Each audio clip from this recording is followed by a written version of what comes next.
Wolverine's lived a long life. Too long, maybe. And in all those years, he's done things he can't take back. Things that haunt him. Things that define him. But this might be the one that finally breaks him.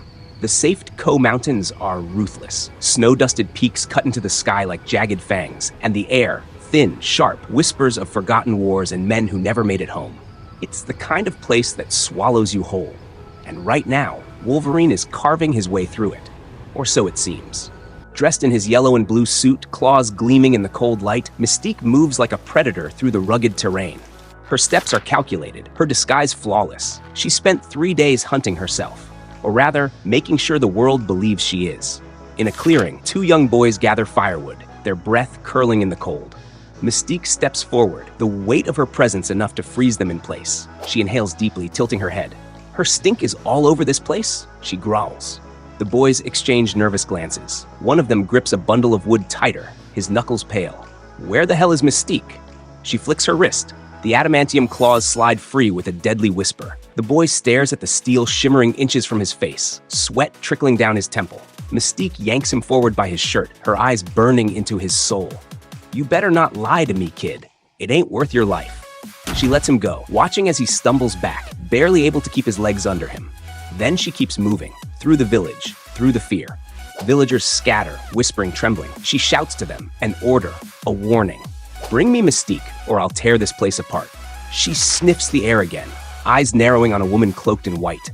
A small, knowing smile curls her lips. She steps closer, slow, deliberate. Hello, Raven.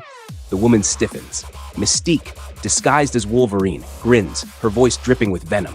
You really thought you could run from me? After everything you pulled? The villagers murmur, uneasy. One man steps forward, protesting in a language Mystique pretends not to understand. She silences him with a glare.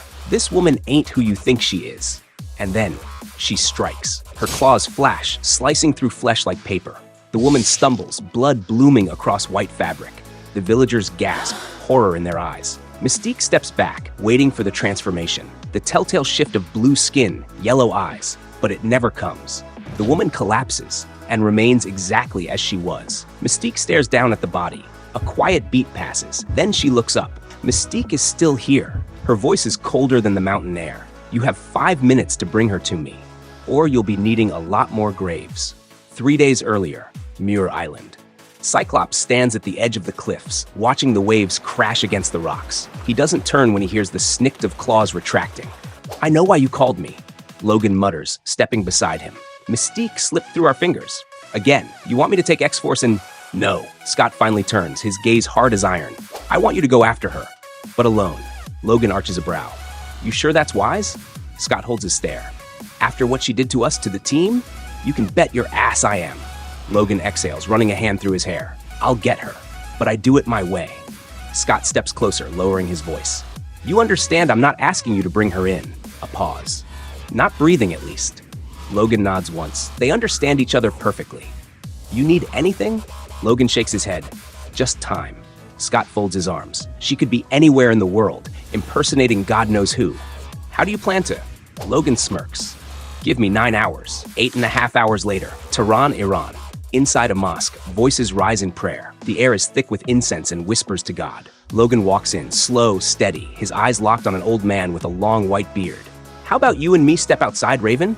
The old man flinches. I don't. Logan grabs a fistful of his beard, yanking him close. Your Farsi's real good. That's cute. But we both know how this ends. Let's not drag everyone else into it.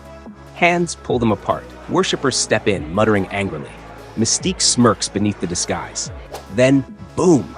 The mosque erupts in fire. The explosion throws Logan to the ground. He barely has time to breathe before flames swallow the walls, the pillars, the people. Through the smoke, he sees her, running, shifting, becoming herself.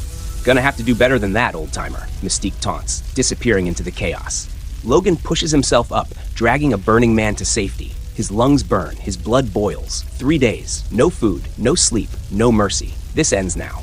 Present, Safed Co Mountains. Logan rounds the corner and stops. The woman in white lies in the dirt, 3 puncture wounds. Blood soaks the ground. Damn it to hell. Raven, he bellows. Come out, you hypocrite bastard.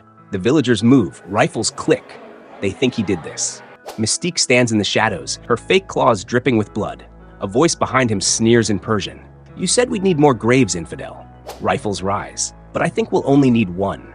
The first shot rips through his gut, then the second, then the third. Logan stumbles. His body screams. Bullets grind against metal. The pain is raw, electric, endless. They drag him by his feet, toss him down into the ravine like trash. Mystique watches from above and smiles. 10 minutes later, in the ravine, pain. So much damn pain. Logan gasps, lungs still burning. His body stitches itself together in slow, agonizing pulses. He spits blood, every nerve screaming. Then he pushes himself up because he's got places to go and people to kill. The chase ain't over. Stick around. Subscribe.